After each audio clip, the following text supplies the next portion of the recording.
Historia de los explosivos. Los explosivos son compuestos químicos que arden muy rápido generando gas, calor y efectos de presión. El primer explosivo conocido fue la pólvora negra, que empezó a utilizar en el siglo XIII, y fue el único explosivo conocido durante siglos. Más adelante, nitratos de celulosa y nitroglicerina, ambos descubiertos en 1846, fueron los primeros explosivos modernos. Desde entonces, nitratos, fulminatos y ácidos han sido los compuestos explosivos utilizados por separado o mezclados con combustibles y otros agentes. En el último siglo, gracias a las investigaciones en física nuclear y el descubrimiento de los conceptos de fisión y fusión y la energía que se obtiene de estos procesos, han llevado al desarrollo, entre otras aplicaciones, de los explosivos nucleares. La pólvora negra. Su hallazgo parece ser fruto de las investigaciones de algún alquimista chino en el siglo IX, que en su búsqueda del elixir de la eterna juventud dio por accidente con la fórmula del explosivo. Un siglo después, se emplea en Occidente como propulsante en las armas de fuego, hasta finales del siglo XIX. El primer registro que se tiene de su uso en minería data del febrero de 1627, en los Proceedings of the Schetsmith Mine Tribunal. En él, el triolés Caspar Weindill describe una voladura en la mina de Branska Staybanka. Nitrocelulosa y nitroglicerina. El químico germano-suizo Christian Friedrich Schoben, haciendo un experimento en su casa en 1845, derramó una mezcla de ácido nítrico y sulfúrico y utilizó un delantal de algodón de su mujer para secarlo. Colgó el delantal a secar en una estufa, pero una vez seco, este detonó y desapareció. Había convertido la celulosa del delantal en nitrocelulosa. Los grupos nitro, procedentes del ácido nítrico, servían como una fuente interna de oxígeno, y la celulosa, al calentarse, se oxidó por completo en un instante. La diferencia de este nuevo compuesto respecto a la pólvora anterior, aparte de su mayor potencia, fue que no producía tanto humo, siendo un mejor propulsor de proyectiles que no deterioraba tanto las armas como la pólvora. Este compuesto presentaba un principal inconveniente por la peligrosidad de su fabricación. Basta con 0,3 julios para hacerla detonar, e incluso menos si existen burbujas.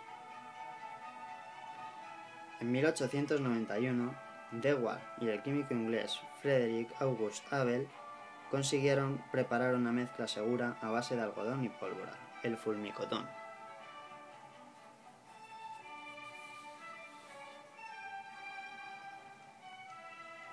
Alfred Nobel y la dinamita. En el último tercio del siglo XIX se introdujo grandes avances tecnológicos en minería, el detonador, los explosivos rompedores, la perforación neumática y el nacimiento de los explosivos de seguridad.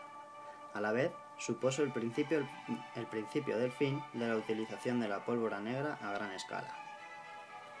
A principios de los años 60, el sueco Alfred Nobel estuvo experimentando con la nitroglicerina, descubierta en 1842 por el italiano Ascanio Sobrero, en un pequeño taller de Suecia. Nobel mejoró el proceso de fabricación, intentando aumentar su seguridad en su manejo. Aún así, tuvo que vivir la destrucción accidental de varios establecimientos.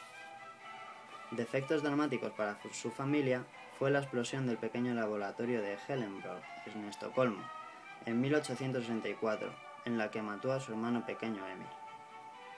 Como consecuencia de la explosión, se le prohibió fabricar nitroglicerina en la ciudad de Estocolmo, por lo que Alfred inició su producción en una barcaza situada en el lago Mälaren, no demasiado lejos de la ciudad. Al año siguiente se le permitió construir la primera planta de producción industrial de nitroglicerina en Vintenkven, una zona aislada en el mismo lago, zona rodeada de colinas. Nobel también inventa el detonador, que patentó el mismo año del trágico suceso de su hermano. 3 años después, Nobel sustituyó la pólvora negra por el fulminato de mercurio que se ha utilizado hasta principios del siglo XX. Su segunda patente, y no menos importante, fue la dinamita. Aunque su potencia explosiva era menor que el de la nitroglicerina, seguía siendo un explosivo mucho más rompedor que la pólvora. A pesar de los grandes impedimentos que ejercieron las fábricas de pólvora, la dinamita se introdujo rápidamente en Europa y América. En solo 10 años se construyeron fábricas en 13 países y las ventas se multiplicaron por 50. Bombas modernas. La fusión y la fisión son dos procesos nucleares en los que se combinan en la fusión o se dividen en la fisión, produciendo grandes cantidades de energía con una minúscula masa de material.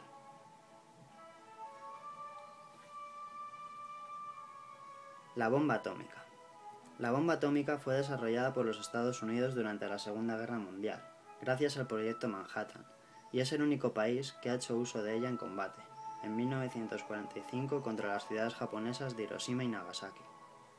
Su funcionamiento se basa en provocar una reacción nuclear en cadena descontrolada de núcleos fisibles como el uranio 235 o el plutonio 239. Se encuentra entre las denominadas armas de destrucción masiva.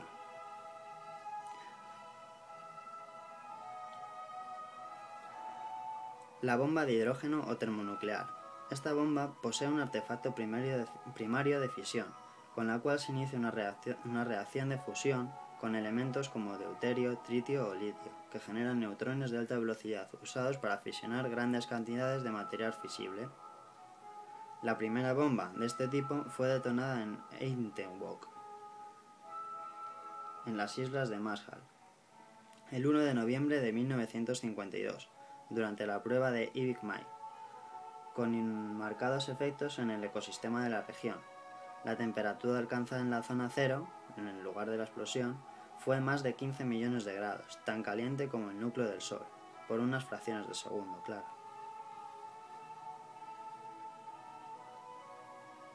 Bombas de neutrones.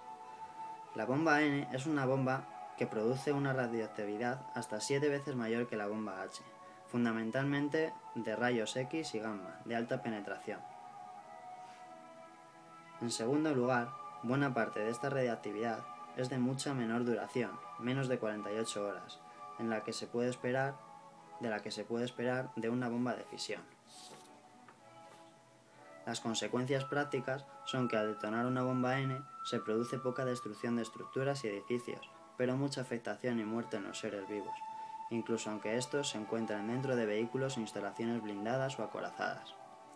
Por eso se ha incluido a estas bombas en la categoría de las armas tácticas, pues permite la continuación de operaciones militares en el área por parte de unidades dotadas de protección ABQ.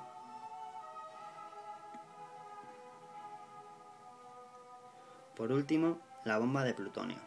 Es la bomba atómica en su versión más moderna, pues también es una reacción en cadena de fisión nuclear descontrolada, pero esta se consigue comprimiendo de forma casi instantánea el plutonio, empleando explosivos convencionales como el RDX, provocando así la fusión de los núcleos, y una explosión y la destrucción total dentro de un perímetro limitado. Además, en el perímetro se vuelve altamente radiactivo, dejando secuelas graves en el organismo de cualquier vivo.